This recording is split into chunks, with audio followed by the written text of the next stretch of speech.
Today, many students go to college with numerous questions about their faith, yearning to know if the seed planted in them as a child is both true and practical. Using the miracle on the road to Emmaus as a model, young adult ministers conversed weekly for 3 months with college students about the most pressing questions they had about the Catholic faith.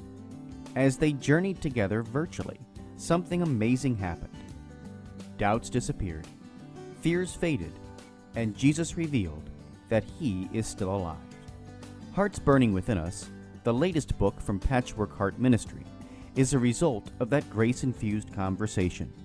It is the perfect back-to-school gift for recent high school graduates and current college students. Get your copy for them today at patchworkheart.org or by calling 424-704-3278. That's 424-704-3278.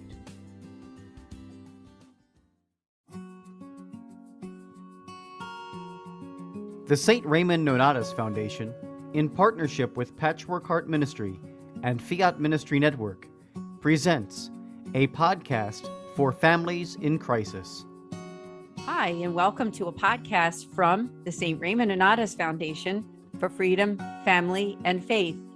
And my name is Anne DeSantis, and this podcast is for families in crisis, because that's part of the charism of the St. Raymond Nonnatus Foundation. If this is the first time that you're listening to our podcast, I would invite you to go to our website and learn more about us, because our website is simply nonnatus.org. And with me, I have the president of the foundation is Mickey Kelly. Both of us are located in the greater Philadelphia area, although this ministry really is national/international, but we do try to do a lot in the Philadelphia area. So if you're listening to this podcast and we're coming out of this pandemic, obviously, we would love to do more in-person events. So please do find out more about us.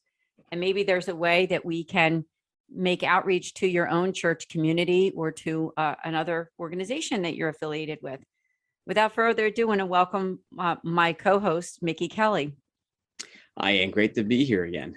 Yeah, great to be here again. For this is part 2 of a 4-part series, and the series is on the Cardinal Virtues. And so on today's podcast, we're going to talk about the cardinal virtue of justice. And I just want to tell all of you what those 4 cardinal virtues are. They are prudence, justice, fortitude, and temperance. So during each of these nights that we're meeting for this podcast, the last Thursday of every month, 8 p.m. on our YouTube channel on Philly Nonnatus. Last time around, we talked about prudence. So if you didn't hear that one, be sure to go back and listen to it. And then today we're going to talk about justice. So Mickey, what are your thoughts on the virtue of justice? Well, my thing is with justice is I always think of it as I think of it as fair treatment. It's like something I learned from grade school. I mean, and then also it looks like that it also has been misused a lot, especially when we look at with the recent phenomena such as, the black, some of the protests where people will chant "No justice, no peace," when of course, sometimes we have to ask ourselves, like, do they honestly know the issue at hand whatsoever? Like, do they actually know, was this person guilty? Was he not guilty? Kind of like a two-edged sword, so to speak. And we also, like, when I think of justice too, I also think of it as, do I want to see this person prosecuted? Do I want to see this person have, say, custody of children, especially since we're tying this into our podcast here for our, for our foundation, of course, with the parents, like, do the kids get to see the dad as often as they see the mom, or vice versa? Like, those are some of the things that we really have to ask ourselves when we discern the virtue of justice. Yeah, well said, because when we look at these virtues, the cardinal virtues, that they're very important to us as Catholics.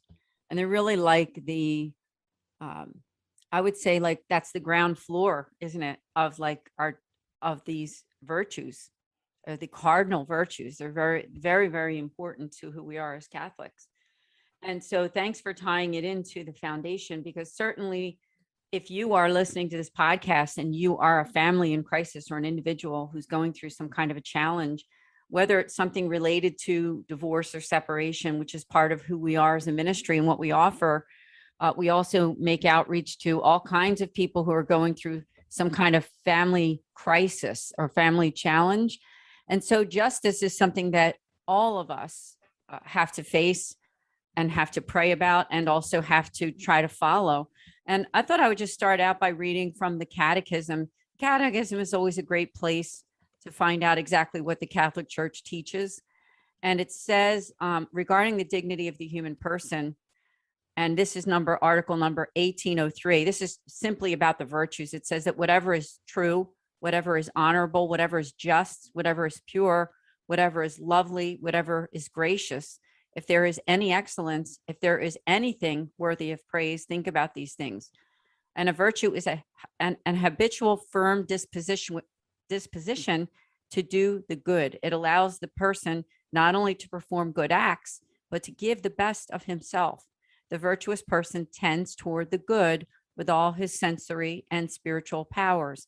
He pursues the good and chooses it in concrete actions. So before we really get into justice, I wanted to just talk about what is a virtue and how do we live them out, and all of us that are at different ages and stages and vocations in our lives. Like I happen to be a person who, obviously I'm a female. I am also married. I'm over the age of 55. So I'm an older adult, right? Maybe not completely a senior citizen yet, but an older adult who has children that are adults as well. And Mickey's coming to us from his early 30s and in the single vocation right at this moment. So maybe we could also talk about that, Mickey. All of us have to deal with these virtues at different ages and stages. What has that been like for you, even at your own age and stage? Well, I mean, previously we talked about prudence. So things like, one of the things I like to do is travel. And one of the things I have to do is I have to make sure that make sure I don't, do a splurge or anything, make sure I have like money so I can, for the hotel room, so I don't look at a negative bank account later, that's one of the things. And as we also tie in with for this episode here, we tie in with justice. So some of the things that I have we have to bear in mind with the virtue is, you want to be fair to people. You want to,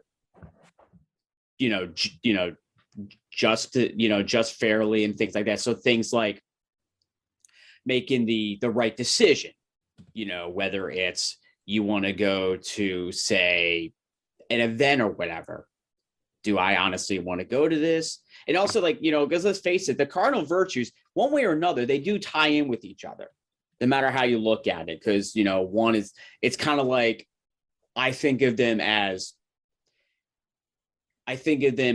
a foursome in golf.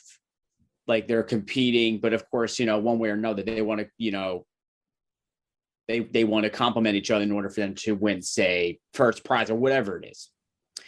And what I see with justice is, oh, sure, you also want to be fair, but for parents too, you also want to discern, you have to discern, especially if you have kids, discern like who gets this punishment, who should do the chores and everything like that. And also the parents too, they have to make a just decision on how they carry on the things they do on a daily basis, as well as, do things that would be good for their children as well as their family.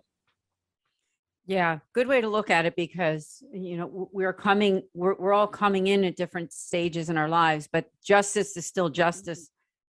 No matter what, we're all called to it, no matter who we are, whether we're a young kid below the age of 18 or a teenager or a younger person, or we're in our 20s, 30s, 40s, all the way up through the end of our lives, is that these, as you said, these cardinal virtues, they all kind of tie together in some way, shape, or form.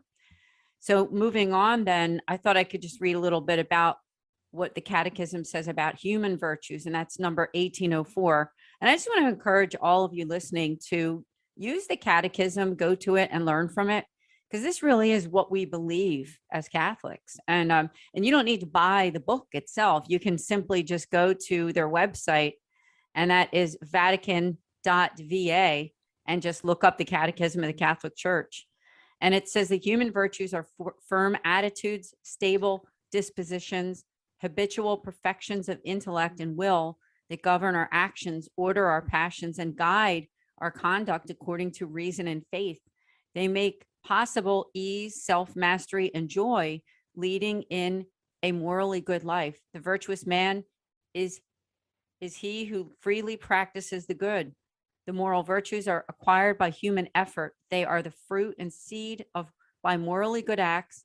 They dispose all the powers of the human being for communion with divine love. So if I'm reading this correctly, and I think I am since it's right in front of me here, it says that the moral virtues are acquired by human effort. So I wondered, Mickey, maybe we could discuss this idea that this podcast is for families who are going through some kind of a challenge, a crisis, or an event that really changed their lives and made it more challenging.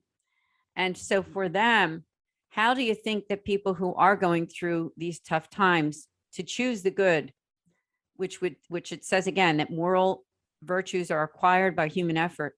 And when we're going through a challenge, let's face it, it can be hard, but I think with God by our side, following the teachings of the church, trusting God, and through prayer, that we can come through it.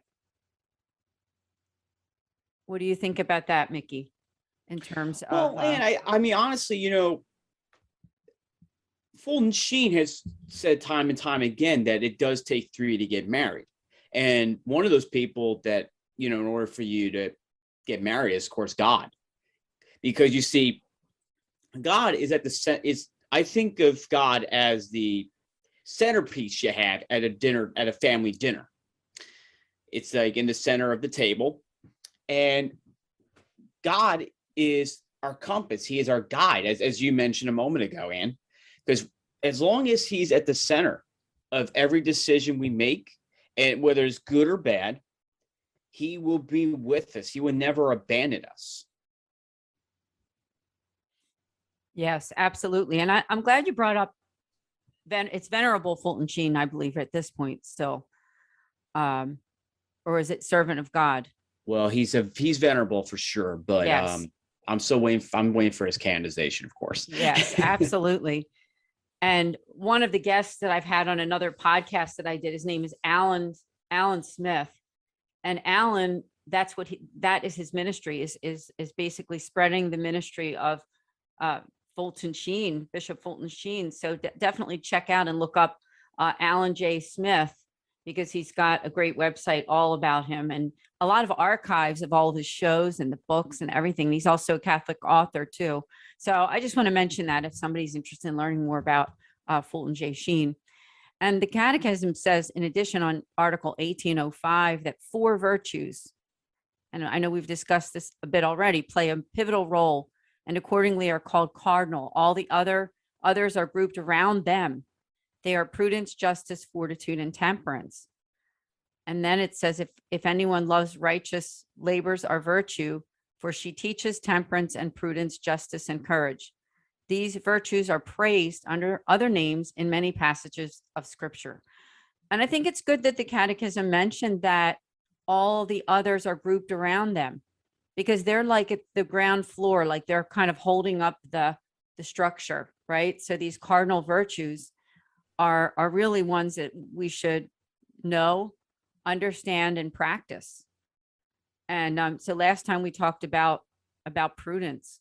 And moving on, I just want to read about justice, and then let's talk about it. In Article 1807, it says that justice is the moral virtue that consists in the constant and firm will to give their due to God and neighbor. Justice toward God is the quote, the virtue of religion. Justice toward men disposes one to respect the rights of each and to establish in human relationships the harmony that produces equity with regard to persons and to the common good. The just man, often mentioned in sacred scriptures, is distinguished by habitual right thinking and the uprightness of his conduct toward his neighbor. Quote, you shall not be partial to the poor or defer to the great, but in righteousness shall you judge your neighbor. Masters, treat your slaves justly and fairly, knowing that you also have a master in heaven. Now that's from Holy Scripture. So what do you think about what I just read? Because it's basically saying that there's justice toward God and justice toward men, but in the end, it's all about the common good. Well, and you see, the good news does not just apply for, does not, reply from God, but it also applies to us. You see, you look at the history of the Catholic Church, one way or another, we've had many saints, many had to pay the ultimate price, of course, and most of them exercised justice. You look at St. Thomas More, for a lot, he had to still put his faith in action, despite the fact that he was working for Henry VIII. And of course, when he begged Thomas More to have his marriage to one of the Boleyn girls nullified, of course, St. Thomas More said, no, I can't do it. And in turn, Henry VIII martyred him. But of course, St. Thomas More would go on to say that I died God's servant, not the king's. And he was right. Some of the things that kind of popped out at me, and actually were some quotes is, and one of them was from the couple, actually, I'll read. One was from in the book of Exodus. Do not mistreat or oppress a foreigner, for you were foreigners in Egypt. I think it really breaks it down, because we look at Exodus, and that really talks about when Moses led the chosen people out of Egypt into the promised land. And, and let's face it, there are times where they would probably oppress each other and everything, but then they have to bear in mind, they were once, foreigners at one point. Another quote that kind of jumped out at me is from the prophet Jeremiah. And this is early in this 22nd chapter. It says, this is what the Lord says, do what is just and right. Rescue from the hand of the oppressor, the one who has been robbed. Do no wrong or violence to the foreigner, the fatherless, or the widow, and do not shed innocent blood in this place. I think this really hits the nail on the head when it also comes to justice, because we do want to rescue those that are oppressed. And that's actually part of the mission of our foundation, of course. Now, I'm not just saying those that are kidnapped or held for ransom or anything like that, but also those that could be spiritually oppressed from outside, or even socially too, no matter how you look at it. And we also look at the families that don't have a father in the picture, or a one parent household or anything like that. Then this is really where it ties in. We jump in to help them, guide them, be like, hey, we're here for you. We want to help you. And also too, we don't want to murder. We don't want to shed blood, but we want to build people up. So we don't want to do anything that would dehumanize people. We want to rehumanize them in a sense. Yeah, well said. I'm glad you brought that up. The whole idea of rehumanizing, not dehumanizing. That's so important.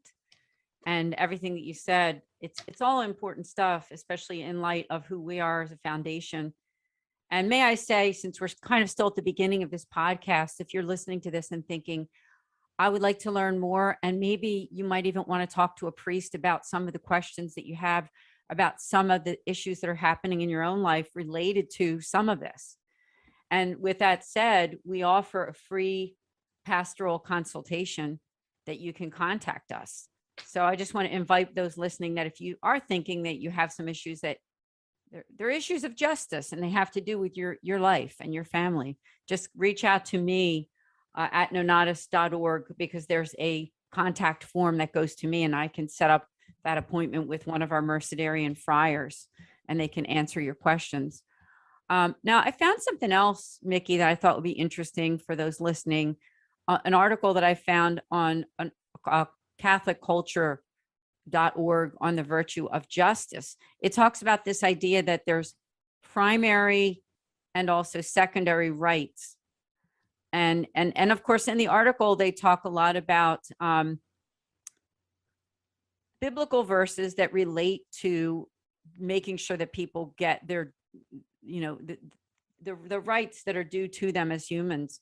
And one of the things that it says here is that all rights are not the same. Some rights are primary, and they are founded on the basic needs of human persons. Examples would include right to life and the right to truth. These primary rights belong to every human person from the moment of conception. They cannot arbitrarily be taken away.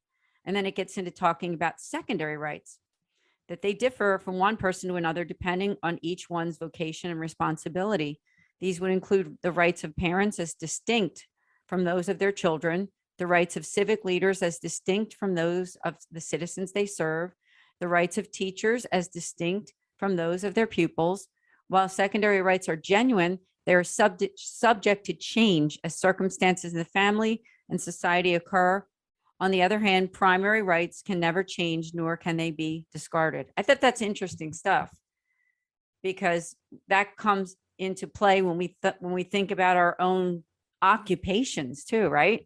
What we do for it's like, for sure, Anne, because like I think some people think like, oh, justice, that's for like judges, lawyers, and paralegals and everything that. But in reality too, every occupation is under the umbrella of justice. You look at people in the, I like to use as an example, medical professionals, because they have to make the right decision on the medicine you have to take, the surgery you need to have, and the therapy. Like one example is with me, I'm trying to make a full recovery from an upper arm injury, shoulder as well, that happened to me back in the springtime.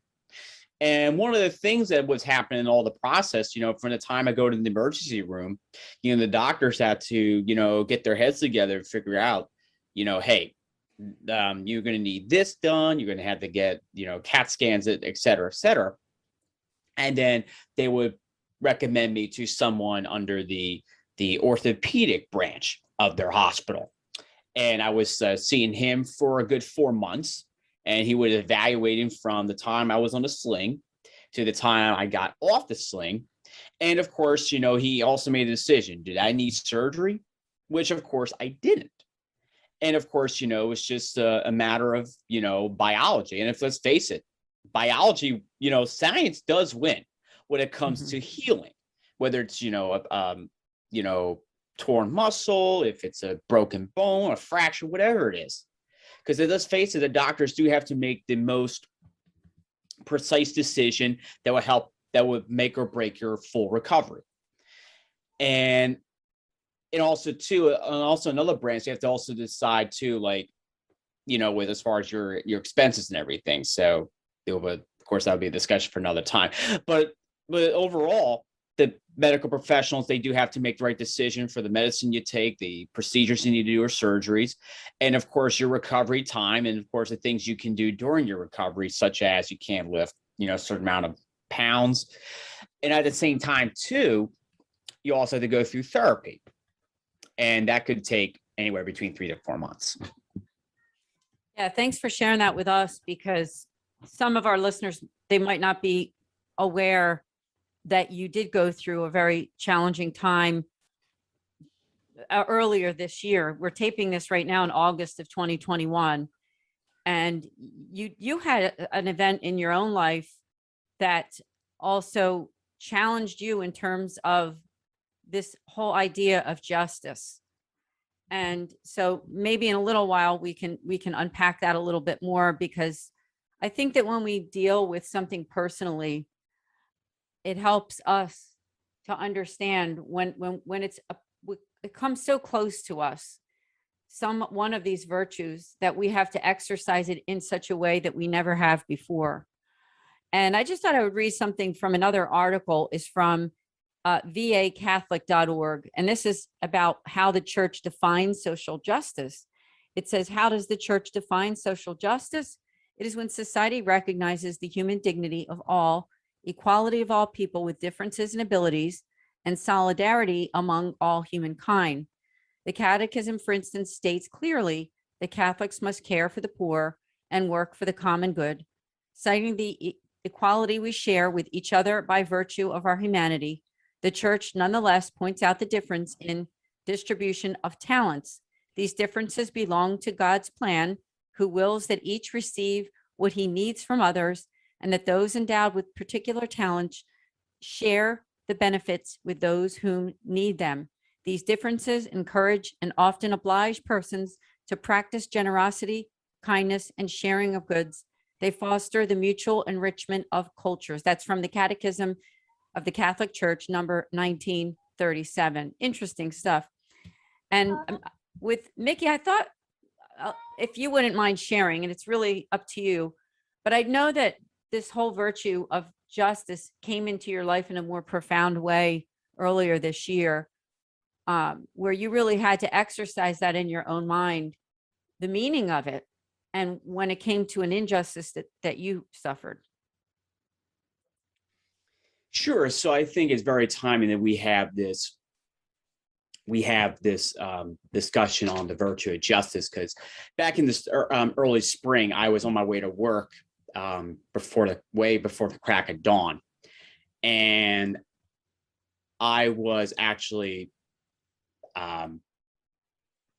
I was nearly robbed and attacked by two teenage boys, African American males under 18 years old.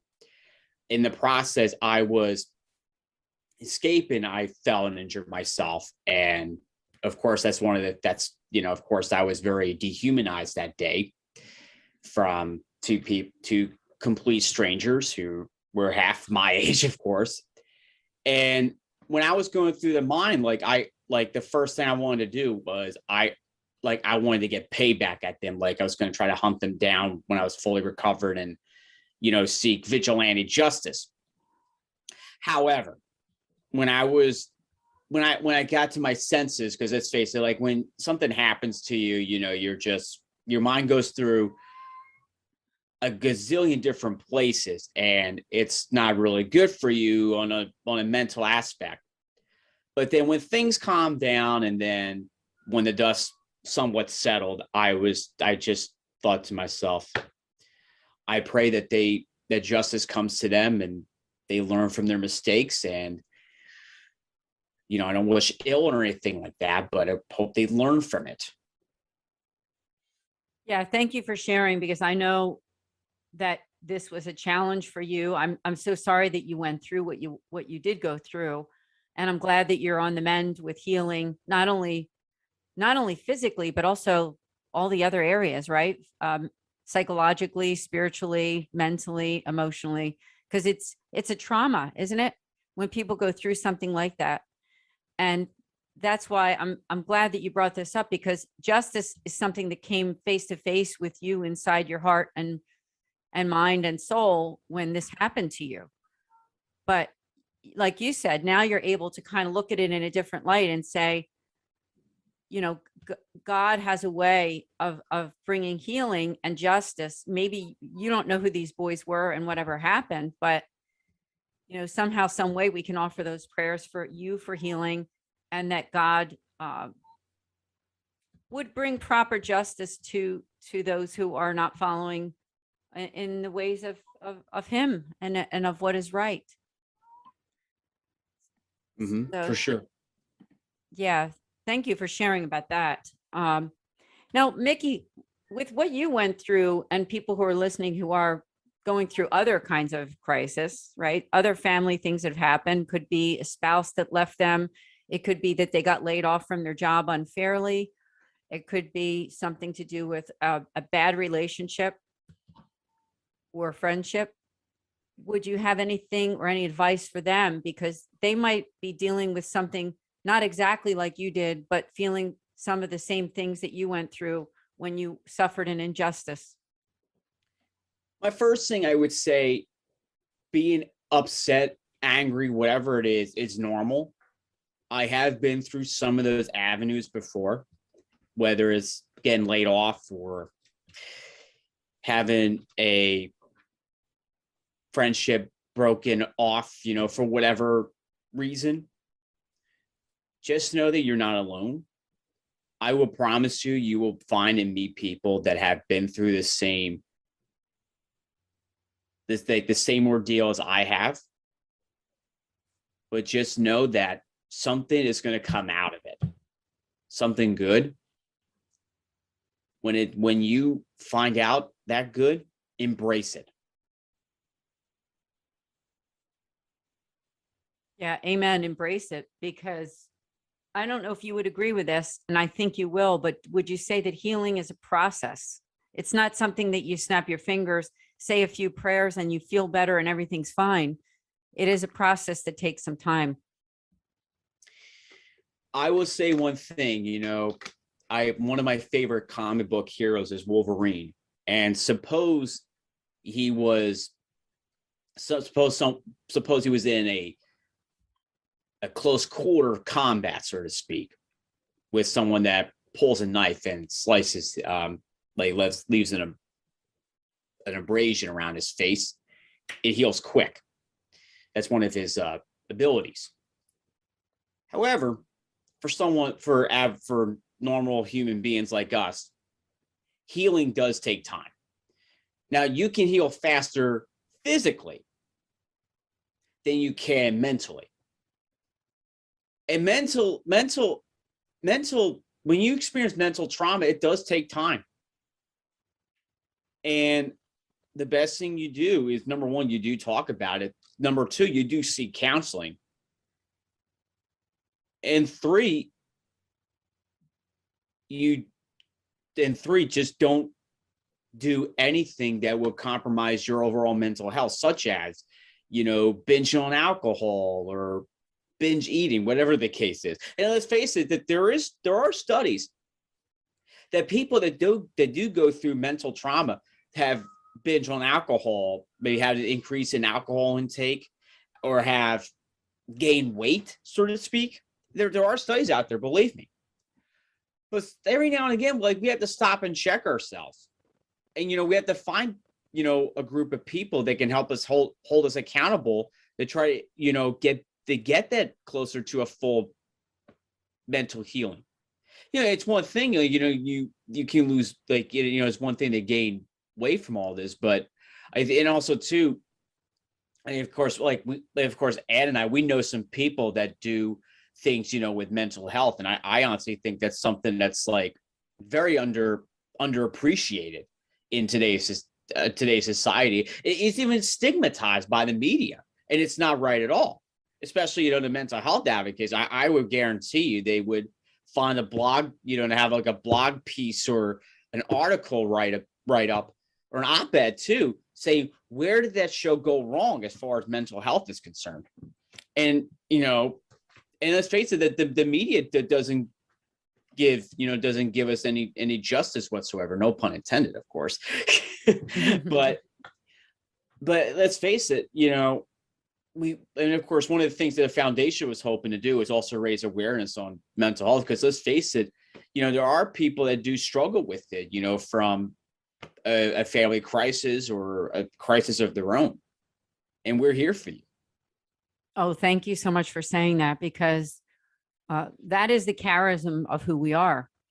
And just a little education for people who might listen to this for the very, very first time is that we were formed through a religious order, and they are headquartered in Philadelphia. The church is called Our Lady of Lourdes at 63rd and Lancaster Avenue in the West Philadelphia area. And we're also in 4 cities in the United States. When I say we, I'm referring to the religious order, of course, the Mercedarian order. And they're in Cleveland, Ohio, Western New York, and also in St. Petersburg, Florida. But they were founded in Barcelona, Spain in the year 1218, a long time ago, 800 years ago. And so our charism, the 4th vow of the charism is that willingness to give our lives for those who are in danger of losing their faith. Now, does that mean a physical giving of our lives? Well, back then, 800 years ago, and sometimes even after that, because we've had martyrs in the order, sometimes they do.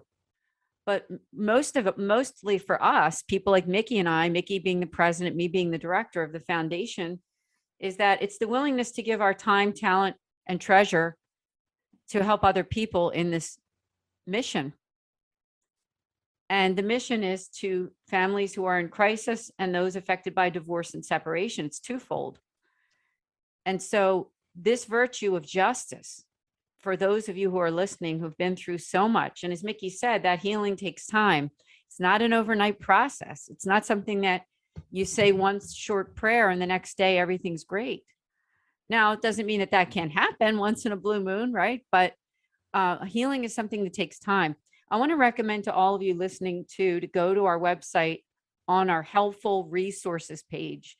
It's called Outside Resources. And down like on the middle of the page, we actually have a couple listings of Catholic counselors, good Catholic counselors. So check that out, because, you know, if you need healing and you need to talk to a professional, you know, the St. Raymond Nonnatus Foundation, we're not licensed therapists. None of us are. We do have one that is on our board of directors. And of course, we also recommend her too. Her name is Colleen Bridget Fitzpatrick, and she's located in Haddonfield, New Jersey. She's another person that you could contact. Just go to our website on the About Us page and you can learn about Colleen. But for the most part, our priest and myself and Mickey, you know, we're not licensed therapists. What we offer is pastoral accompaniment, which is basically a good listening ear, prayers, and then making ourselves available for you when you need us and through the resources that we offer. So Mickey, I just want to thank you for sharing your personal story about what you went through, because it speaks volumes to a lot of people who are listening, who have been through so much themselves and are looking for some consolation. When did you, maybe you can share with us, Mickey, with the situation that you had, was there a point that you received some kind of consolation where you finally felt like, well, maybe I'm not completely healed, but I'm on a better path than I was the day after it happened? I would have to say it took me about maybe a couple weeks. Like, so probably by the time I got off the sling, like I felt like I was somewhat in a better place. I mean, I'll be honest, like there were some up and downs here and there, but you know, but that's part of life anyway.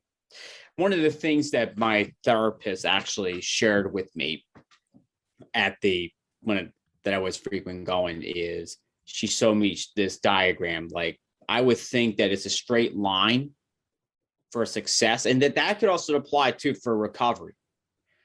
But in reality, for someone that has to go through the physical therapy, which is me, of course, there's like, I think of it as like making too many turns, like you're like kind of like you're circling around the block, finding a parking spot, so to speak. Like that's common in the city anyway. So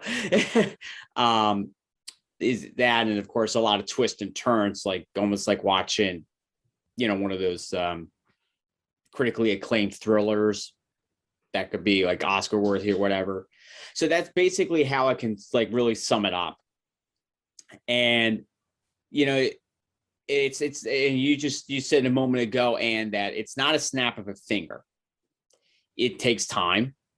And honestly, all it took were, you know, I remember that when I was admitted in the ER, I went on Facebook. You saw yourself that I went on my Facebook page and I asked people, hey, can you please pray for me? And then like my post, I would probably say within the first 3 or 4 hours, it blew up tremendously. You know, from people asking like, hey, what happened? Or I'll be praying for you. I hope you're okay. Things like that. And I was actually looking back at it maybe a couple of weeks after the fact. And of course, you know, it's one thing, my sister saw the big picture because I gave her permission to give everyone an update. But then when I looked at it, I was just overwhelmed by the people that really cared about me. And I felt like I felt some peace from that, knowing that I had people that cared. You know, all it took was one simple post, and then, you know, I saw a virtual explosion of people pouring in, they lending their support and their prayers. Yeah, it was good to see on my end as well, because when you care about someone and you see an injustice like that, we all do pray. We pray, but we also want to act too. So I'm glad that your friends came forward. I'm glad that you got support. And I want to make that shout out to people who are listening to this podcast, because when you've suffered some kind of an injustice, one thing that you can do to bring healing, not only to another person, but to yourself too, is by helping somebody. So sometimes even when we're suffering with something, but we lend our hand out to another person who's going through maybe a similar situation, then the healing can be brought to you as well. So never discount the fact that the good deeds that you do in God's name make a difference, not only for them, but also for you too. I thought we could talk a little bit also about dignity and also what the church teaches, again, because there's an article here that I have from vacatholic.org that's called Check Your Catechism. It says, because the Catholic Church defines social justice as actions that recognize the fundamental dignity and worth of every person from conception until natural death, when we engage in the spiritual and corporal works of mercy, we are working for social justice. When we defend the rights of the unborn, the disabled, and the elderly, we're working for social justice. When we defend God's plan for marriage, we are working for social justice. When we advocate for the dignity of work, good jobs, just wages, we are working for social justice. These actions promote the common good and are in and of themselves social justice. As Pope Francis said in Evangelii Gaudium, none of us can think we are exempt from concerns for the poor and for social justice. And another interesting comment, it says in the same article, is that many have sought to affix political labels to Catholic social teaching. But Catholic doctrine is just that. It's Catholic. As members of Christ's Church, we are called to be promoters of social justice by living out our faith in the public square. And the reason I'm bringing that up is that sometimes people in the political camps, we like to divide, right? We like to divide it up and say that social justice is more of on one side of the political realm and not on another. But this article mentions that the pro-life activity, right? Mm-hmm. And anything standing for the elderly, for marriage, and then also for the poor. It's not one or it's like one or the other, right? Isn't it all blended together? Like, can I give you an example to all the people who are listening? Is that Mickey himself and myself too, when I'm able to, is that we pray for the unborn and literally go to facilities and pray in front of these facilities for the unborn and for mothers and families. And I remember one time, Mickey, you and I were walking down the street on the way back, and there was a homeless man on the street. And Mickey walked over to him and asked him, he said, "Hey, buddy, how are you doing? Are you okay? You need anything?" And I think that was a good example, because you exercise justice, not just on one side of the spectrum, the pro-life, what people label as pro-life causes, but also for the homeless. Because doesn't it all go together? Talk a little more about that, how all of it goes together from conception until natural death. Yeah, I think and you really brought up, I think it was a really good example you did. I almost forgot about it, but thank you for noticing. But one of the things that I think some people really get caught up, and this is the common rhetoric we see from the lamestream media, like to call them, and people that claim that they are pro-life, like they probably want to end the death penalty when they want to dismiss the most vulnerable in our society. And one of the things that, to be pro-life, it's not just like just to be, against abortion, for, the unborn children, but you also want to help them. You want to help feed them. You want to help them find a home and everything. Because let's face it, the majority of the babies that are born, of course, we have a teaching on, premarital sex, but of course, that'll be a topic for another time, of course, with our podcast sooner or later.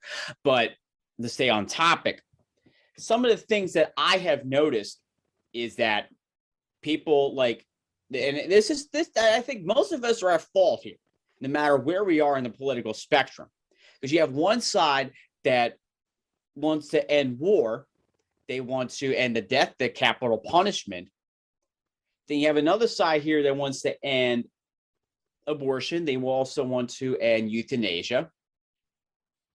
You also have another side here that wants to make sure that the homeless got a home. You also have like the immigrants coming into, pouring in our country. You want to make sure they get an education, they get a home, they get this and that and everything, get a line of work, something 9 to 5, whatever it is. But I think what we are easy to dismiss is it's okay. Like we're like, we're pro-life for one thing, but we forget about everything else. That's not how it is. You see, if we want to defend life, we defend life from the moment of conception until natural death. And some of those things we do is corporal and spiritual. Some of the things are we feed them, we clothe them, we help them find a home, we visit them if they're sick. We bury them when they die, whether we agree or disagree with that person. And then, of course, on the flip side, you get the spiritual side, which is, you pray for the living and dead. Now, let's face it, immigration has been really a hot button issue for the past 2 decades. I know because I had a relative that worked for customs for the government, and he just retired recently. But what the main point is, and of course you touched on this, is that, let's not forget about like those that we see like on the street. They're always begging for food or begging for money. And of course, probably by the time we are this podcast will air, we're probably thinking of looking ahead to the old man winter and the cold months. We want to get those people, make sure they're in shelter or whatever. So that's one of the things we do. We should do as Catholics as well, in the spirit of social justice. But also, too, let's face it. I mean, immigration has been, a bit of like smoke and screen, so to speak, when it comes to this debate. Because sometimes we don't know where these people are coming from. We don't know if they're good or bad. But still, we still have an obligation to help them. And some of the things are, if they want to come to this country for freedom or whatever it is, because they left an oppressed country. And let's face it, I mean, how many of you think are leaving oppressed countries in South America, let alone the Middle East?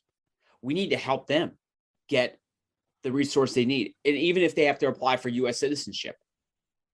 And also, too, euthanasia. I mean, a year ago, we still had the scandal that involved, some of the states that actually voted for, the pro-abortion challenger in the election last year. They have been exposed for sending in the elderly who had that tested positive for COVID, and they would wind up going to this place and die. And that's not how you care for those people. If you care about life, you would do everything to make sure that they have all the necessities in life: food, water, shelter, clothes, and of course, most importantly, God. Thank you for sharing on that, because you're right. Everything has to be from conception until natural death. And so it's good that we talk about that, because as Catholic, all of these things are important, right? I mean, it's not just one side or the other. It's got to be from all the way from the time that they're conceived until they die. And I know that as a pro-lifer, sometimes people ask that question, what about after the baby is born? And the answer is and should be, we care and will help provide and have resources too. Maybe you can share, Mickey, because I know you know a lot about that in the Philadelphia area. What happens then? So someone decides not to have an abortion. What are some of those resources? Because I know that, especially in the Philadelphia area, there's some great places that people can go to. Well, first off, they may be listening to this podcast, and so we have to give a shout out to our friends such as Marlene Downing from Hope Pregnancy Center. That is just next door to a wonderful Baptist church run by the son of an NFL player. We also give a shout out to all the men and women who actually come in with the pregnancy resource centers or crisis centers who have done phenomenal work to make sure that the mom has everything that she has, and I have seen posts and read somewhere that these people go the extra mile, such as throwing baby showers, showering them with love, and also making sure that they have access to a community where there are single moms who are part of like this home where they come together, and at times there'll be volunteers that would come in and show them basic things like cooking and knitting, crotcheting, basic life skills, ways for them to get a job or go back to school, whatever it is. And, kudos to them, because, when the next time someone says, and I would love to see them, make them, I don't want to say use this as a way to explain, but next time you have like these people that come by, be like, oh, you don't care about the babies after they're born, and be like, actually, I'm the epitome of why they still exist today. And I help that mom every step of the way. And I mean, hey, if that embarrasses that person that would try to taunt them, so be it. Because let's face it, I mean, and sadly in our country too, and people are quick to jump to conclusions. And I'll probably end with this point here. But the reality, I think also too, like people just don't understand, we're some of the people that we see today, that especially the ones that heckle us, and we see this from time to time again, and they're taught how to think, not how they should think, because they need to learn to think for themselves. They need to learn critical thinking skills. They need to learn to challenge their brain, because let's face it, because all they're learning is stupidity, and that needs to change. Yeah, thanks for sharing, because when we want to become educated about what the truth, because isn't the truth, it really is the most important thing. And as Catholics, we know that the truth is God. It's what Christ teaches. It's the salvation, the Paschal mystery, the life, death, resurrection, and ascension of Jesus Christ. And so that's the truth. And so we live in that truth. And that's what the St. Raymond Nonnatus Foundation is all about. That is what the Catholic Church is all about. And Mickey, I thank you for your work, because that's what you're all about as well, and everything that you do. And thank you from me and also from the foundation. Now, as we end this podcast, I just want to remind everybody that this podcast has been on justice, and it's a part of a 4-part series that's on our YouTube channel on Philly Nonnatus on YouTube. You can listen to the first one that we did called Prudence. And next time we meet, we'll be talking about fortitude. And then the last one that we do will be coming soon. And that will be on the virtue of temperance. So let me just end with this, if I could. And this is from the Catechism, from Numbers 1810 to 1811.